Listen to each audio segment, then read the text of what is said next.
오늘 저희가 읽은 말씀은 기적에 관한 그런 말씀입니다. 우리는 기적을 믿는 그런 사람들입니다. 기독교의 진리는 기적에 근거합니다. 하나님께서 말씀으로 천지를 창조하셨음을 믿고 또 예수님께서 동정녀를 통해서 탄생하심과 또 우리 구원을 위해서 죽으시고 부활하신 것을 믿습니다. 죽은 사람이 다시 살아난다 하는 그 명제에 우리 기독교가 놓여 있습니다. 예수님을 믿음으로 영생 얻는 진리를 얻습니다. 성경에 기록된 수많은 기적을 우리는 믿음으로 받아들입니다. 오늘 본문에 기록된 오병이어의 기적은 초자연적인 역사예요. 떡 5개, 물고기 2마리로 5,000명이 먹고 12광주리가 남았다. 성경이 기록해 줍니다. 믿음 없이는 받아들일 수 없는 사건입니다.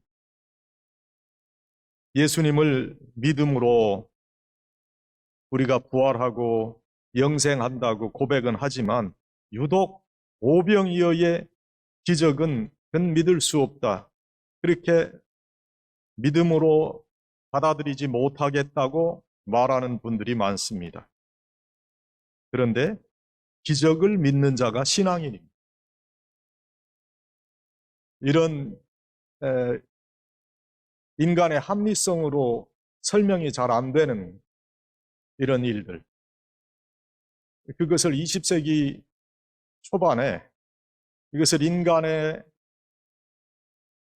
합리성과 과학적, 경험적인 어떤 방법을 통해서 이것을 규명해보자 하는 그런 일들이 독일의 조직 신학자들을 통해서 시도된 그런 일들이 있습니다. 그런 사람들이 열광했습니다. 야, 기독교는 신화인데 그 신화를 비신화화하는 그런 일을 하면 우리가 기독교의 진리를 좀 쉽게 받아들일 수 있겠다. 그렇게 생각을 했습니다. 그 대표적인 사람이 독일 조직 신학자 루돌프 볼트만이라는 사람. 가령 오늘 오병이어의 기적도 인간의 합리성을 통해서 설명해 보려고 하는 거죠. 예수님께서 말씀을 전하실 때는 보통 이른 아침에서부터 시작해서 오후 늦게까지 말씀을 전하니까 그 음식을 우리가 준비해 가야 되겠다 해서 사람들이 음식을 준비해 왔다 하는 거지. 점심시간이 됐는데 예수님께서 너희에게 먹을 것이 없느냐, 그러니까 자기가 먹으려고 가져온 것을 내놓기가 아까워서 다 뒤에 숨기고 있는데 어린아이 하나가 아침에 어머니가 쌓아준 도시락을 내놨다. 이게 보리떡 5개와 물고기 2마리였다는. 그것을 본 많은 사람들이 마음에 찔렸다는 거죠. 어린아이도 저렇게 나눠 먹자고 내놓는데 우리는 뒤에 감추었구나. 그래서 너도 나도 다 내놓았다. 그래서 5,000명이 먹고 12광주리가 남았다. 그것이 바로 비신화화하기를 원하는 사람들의 설명입니다. 일견 인간의 합리성에 부합하는 그런 설명인 것 같지만 우리는 신앙의 사람으로서 말씀 그대로 믿습니다. 어떤 그런 인간의 합리성을 가지고 설명하는 것이 아니라 정말 보리떡 5개와 물고기 2마리를 가지고 축사하셔서 많은 사람들이 먹고 남은 그런 기적의 역사가 예수님을 통해서 나타났다. 그렇게 받아들입니다. 우리는 전능하신 주님의 능력을 믿고 살아가는 사람입니다. 주님의 능력에 붙잡혀 살아가야 돼요. 그분이 하나님의 본체이심을 믿어야 돼요. 그분이 천지를 주관하시는 분임을 믿어야 돼요. 그래서 주님께서 축복하시면 아무리 암울한 상황이라도 축복의 은혜가 넘쳐나는 그런 상황으로 만들어져 감을 우리는 믿고 살아야 한다. 기적을 믿는 자는 주님의 능력을 믿는 자예요. 전능하신 주님의 능력을 믿습니다. 그래서 우리의 삶에 때로는 우리의 합리성과 과학적인 경험으로 이루어질 수 없는 것들이라도 예수 그리스도의 가치가 있으면 분명히 놀라운 하나님의 역사가 일어날 줄을 믿고 살아가는 사람.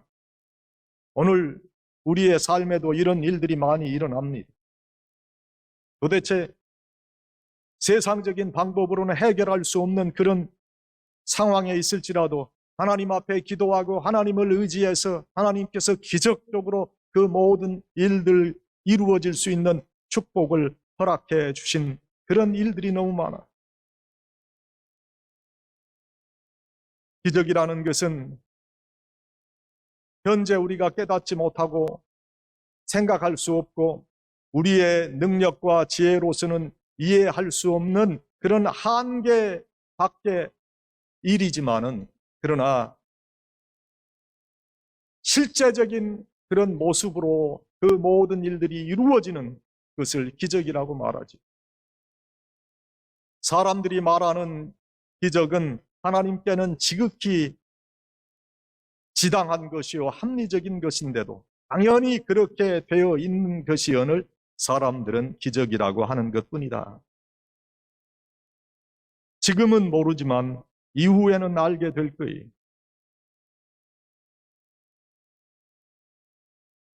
그런데 사람들은 때로는 간사하고 어떤 면에서 마음이 좋지 않아서 기적에 대한 순수한 신앙을 부정적으로 깎아버리려고 하는 듯한 그런 못된 버릇이 있어요. 왜곡하려고 하는 그런 사람들이 있다.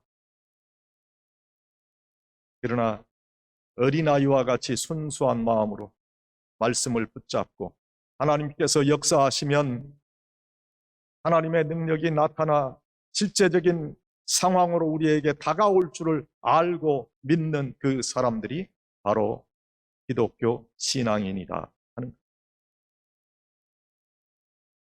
신앙이 없는 그런 사람들은 마음이 가난한 자가 복이 있나니 천국이 저희 것이며 또 뭐 이웃 사랑하기를 내 몸같이 알아. 그런 말씀들은 참 좋은데 이상하게 병을 고치고 죽은 자가 살아나고 뭐 처녀가 아이를 낳았다는 그런 이야기가 성경에 기록된 것은 참 못마땅하다, 그렇게 말하는 사람들이 있어요. 그런데 창세기부터 요한계시록까지 전부가 기적의 역사를 기록하고 있어요. 성경에 기적 아닌 이야기가 어디 있어요? 기적을 통해서 말씀하시고 기적을 통해서 자기를 계시하시고 기적을 통해서 오늘도 당신의 백성들을 보호하고 계신다. 오늘 우리는 이 기적을 믿는 사람들입니다. 그래서 예수 그리스도로 인한 속죄의 능력을 믿고 영원한 삶을 믿고 살아가는 사람이다 하는 것. 예수님은 풍랑을 잔잔케 하시는 분이시고 5,000명을 먹이시기도 하시고 때로는 죽은 자도 살리신 그런 분이에요. 그런데 예수님께서 오병이어의 기적을 이루시고 그 다음날 제자들과 같이 배를 타고 가시는데 예수님께서 풍랑이 있는 배의 그 고물에서 주무시고 계셨다는 거죠. 풍랑이 일어나 배가 흔들리니까 제자들이 당황해서 예수님을 깨웁니다. 예수님, 우리가 죽게 된 것을 안 돌아보십니까? 그렇게 야단을 쳤습니다. 호란을 쳤습니다. 그때 예수님께서 저들을 책망하시죠. 죽은 자를 살리시고 오병이어의 기적을 만들어내신 그 예수님께서 그들과 함께 계시는데 예수님의 능력을 믿지 못했다는 거예요. 장님의 눈을 뜨게 하시고 죽은 지 나흘 된 사람을 살리시는 놀라운 능력을 가지신 예수님이시라면 바로 그분이 오늘 십자가에 죽으신다고 해도 그 능력이 떠난 것이 아니라는 거예요. 능력이 없어서 예수님께서 그냥 죽으셨습니까? 죽으시는 그 사건 속에 더 큰 기적이 있었고 부활의 능력이라는 엄청난 그러한 사건이 그 속에 함께하고 있다는 그 사실을 믿어야 했다는 거예요. 본문 말씀에 보면은 예수님께서 5,000명을 먹이셨습니다. 그런데 디베랴 바닷가를 건너가시는데 그 배 안에 아직 24시간도 지나지 않았는데도 빵을 준비하지 못했다고, 먹을 것이 없다고 배 안에서 제자들이 시비를 벌여요. 예수님께서 기가 막혀 하신 그들을 훈계하는 말씀이 기록이 되어 있습니다. 떡 5개로 5,000명을 먹이고 얼마가 남았더냐? 아직도 깨닫지 못하느냐? 5,000명을 먹이는 그런 사건이 몇 시간 전에 있었거늘 어찌해서 떡이 없다고 걱정을 하는. 우리가 한 가지의 기적을 보았으면 이제 그 다음도 하나님의 역사가 함께 하심을 믿어야 됩니다. 어찌해서 오늘은 근심하고 걱정하고 있느냐? 오늘 기적을 믿는 하나님의 백성이라면 하나님께서 나와 함께 하시고 오늘도 나와 함께하는 역사를 이루어 가시는 그런 귀한 분인 것을 믿어야 된다는 거예요.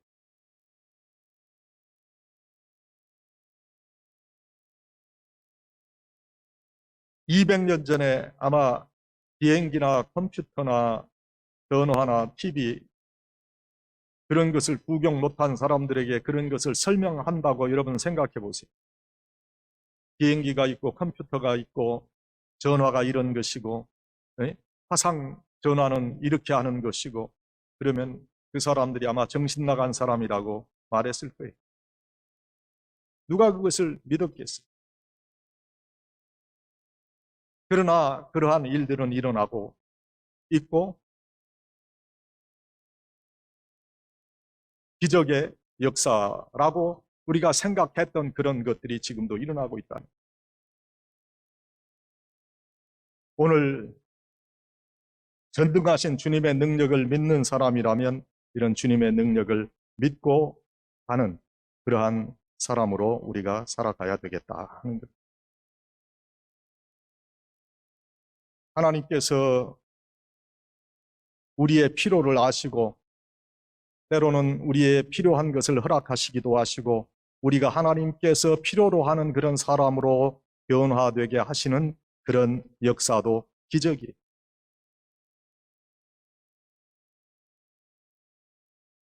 어떤 사업가는 기도하고 사업을 하기 때문에 사업에 대해서는 아무 걱정도 하지 않는다고. 그러나 기적을 믿는 신앙인들은 그들의 모든 그런 상황 가운데 하나님께서 함께 하심을 믿어요.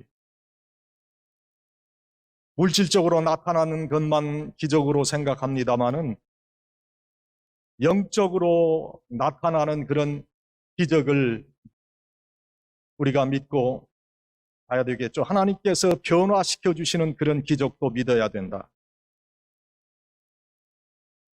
한국에 김익두 목사님이라고 하는 아주 유명한 부흥사 목사님이 계셨습니다. 그분은 원래 유명한 깡패였어요. 그런데 그가 회개하고 예수님을 믿어 목사가 되고 부흥사가 되고 드디어 신천 서부교회 담임 목사님이 되셨어요. 많은 능력을 나타내셨어요. 그가 많은 기적의 역사를 나타낼 때마다 사람들이 그것을 보고 굉장하다고 말했어요. 그런데 그 김익두 목사님이 하시는 말씀이 진짜 기적은 나 같은 사람이 예수를 믿는다는 사실이고 나 같은 사람을 하나님께서 쓰셔서 주의 종이 되게 하신 것, 그것이 기적 중의 기적이라 그렇게 말했어요. 지옥 갈 사람이 천당 가는 것보다 더 큰 기적이 어디 있느냐 하는 말씀. 죽은 사람이 사는 기적, 내가 예수를 믿는다는 것이 최고의 기적임을 알아야 된다. 여러분, 우리가 예수 믿고 변화돼 가는 것이 바로 기적이에요. 거룩하고는 상관이 없는 그런 사람이었지만 이제 거룩한 하나님의 백성으로 만들어져 가는 것, 그것이 바로 기적이라. 도대체 양보할 수 없는 그런 사람, 나 자신만을 위한 그런 사람으로 살아왔지만 그러나 이제는 남을 생각하고 배려하며 살아갈 수 있는 그런 사람이 되게 하신 것, 그것이 바로 기적이라.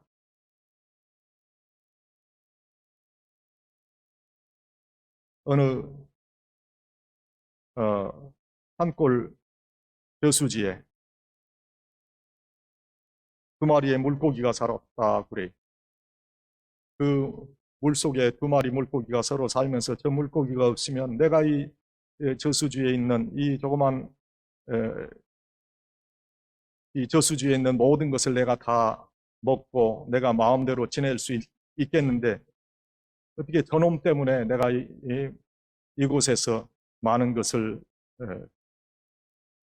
가지지 못한다 그렇게 생각하고 그 다른 물고기가 죽기를 바랬는데 그 물고기가 죽었다는 거죠. 그래서 이제 내가 이 저수지의 모든 것을 다 먹을 수 있고 가질 수 있다고 생각을 했는데 오히려 그 물고기가 죽어 썩어서 거기에 있는 그 다른 물고기도 그 썩은 물에 오염이 돼서 죽었다. 남을 배려할 줄 모르는 그런 사람을 두고 하는 말이죠.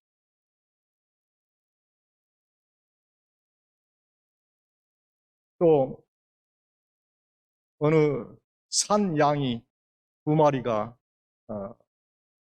어느 산에 살고 있었는데 이 두 마리가 서로 욕심이 강하고 서로 양보할 줄 모르는 그런 사냥이요. 그런데 서로 간에 이게 부딪히는데 어느 날 이 물 위에 놓인 외나무 다리를 건너가다가 두 산양이 만나서 서로 자기의 뿔로 밀치면서 이제 부닥치는 가운데 한 마리는 떨어져 죽을 수밖에 없는 그런 상황에 다다르게 됐는데 그 중에 한 산양이 무릎을 꿇고 엎드렸다는 거죠. 그래서 다른 산양이 그 엎드린 산양을 밟고 지나가서 그 산양도 살고 또 엎드린 그런 양도 살게 됐다. 여러분 이렇게 무릎을 꿇을 수 있는 사람으로 변화될 수 있습니까? 우리가 예수를 믿기 전에는 도대체 그런 사람으로 살아갈 수 없는 그런 사람이었을 겁니다. 양보할 수 없고 배려할 수 없고 나 자신만을 생각하는 그런 사람으로 살았던 우리였지만 그러나 예수 그리스도를 믿고 예수님의 모습을 바라보는 그런 사람으로 살아가면서 우리의 모습 가운데 예수님의 닮은 모습을 우리가 갖게 된다면 이러한 양보할 수 있는 그런 사람으로 살아갈 수 있을 것이다. 이러한 예수님의 인격을 닮아가는 사람으로 변화되는 것이 바로 기적이다. 여러분, 우리는 이러한 기적을 믿는 사람들의 우리의 성품 가운데도 예수 그리스도의 모습으로 변화되는 그런 역사가 있게 될 것을 믿고 살아가는 그런 하나님의 백성들. 우리는 영생을 믿습니다. 하나님께서 인간의 몸을 입으시고 성육신 하신 그런 기적을 믿는 사람들입니다. 요한복음 1장 14절에 말씀이 육신이 되어 우리 가운데 거하심에 우리가 그 영광을 보니 아버지의 독생자의 영광이요 은혜와 진리가 충만하더라, 이렇게 기록하고 있습니다. 하나님께서 인간의 몸을 입고 이 세상에 오셨습니다. 하나님께서 인간이 되신 일 이상의 기적이 또 어디 있겠습니까? 이것이야말로 역사상 최대의 사건이요 기적이 아닐 수 없다. 예수님께서 이 땅에 오실 때 왕의 모습으로 오신 것이 아니고 부자의 모습으로 오신 것이 아니고 화려하고 호사스러운 모습으로 오신 것이 아닙니다. 다스리는 자의 모습으로 오시지 아니하시고 섬기는 종의 모습으로 오셨다. 사도 바울은 이 사실을 빌립보 2장 6절 이하에 이렇게 말씀하고 있습니다. 그는 근본 하나님의 본체시나 하나님과 동등됨을 취할 것으로 여기지 아니하시고 오히려 자기를 비어 종의 형체를 가져 사람들과 같이 되었고 사람의 모양으로 나타나셨음에 자기를 낮추시고 죽기까지 복종하셨으니 곧 십자가에 죽으십니다. 하나님께서 인간의 몸을 입으시고 섬기는 종의 모습으로 낮고 선한 땅에 오셨다. 그리고 우리에게 영원한 생명을 허락하셨다. 우리 기독교는 윤리적인 종교가 아니라는 말씀을 그동안 여러분에게 계속해서 제가 드렸습니다. 우리 기독교는 영생의 종교입니다. 영원한 생명을 믿는 사람들입니다. 죽은 다음에 새로운 생명이요 변화된 그런 생명으로 다시 살아날 것을 믿는 사람. 오늘 이 귀한 기적의 사람으로 세워지시는 여러분들이 되기를 바랍니다. 우리는 기적을 믿는 사람들이 예수님께서 우리를 위해서 영원한 생명을 허락하시기 위해서 인간의 몸을 입고 사람 되셔서 우리를 구원하신 그 귀한 역사를 믿는 사람들이요. 우리의 삶에 있어서 영생의 귀한 역사를 믿고 살아가는 사람들. 우리의 삶에 있어서 하나님께서 도우시고 하나님께서 보호하시는 그런 귀한 역사를 믿는 사람. 믿음을 더 키우시는 그런 여러분들 되시기를 바랍니다. 여러분, 오늘 예수님께서 오병이어의 기적을 통해서 5,000명의 사람들을 먹이시고 또 많은 것으로 남게 하셨던 것과 같이 우리의 삶에 있어서도 이런 놀라운 그런 예수님의 기적의 역사를 체험하시는 그런 여러분들이 되시기를 바랍니다. 기적을 믿는 귀한 신앙인으로서 세워지시는 그런 여러분들, 기적의 역사가 함께 하시는 그런 여러분들이 되시기를 간절히 축원합니다. 기도하십시다.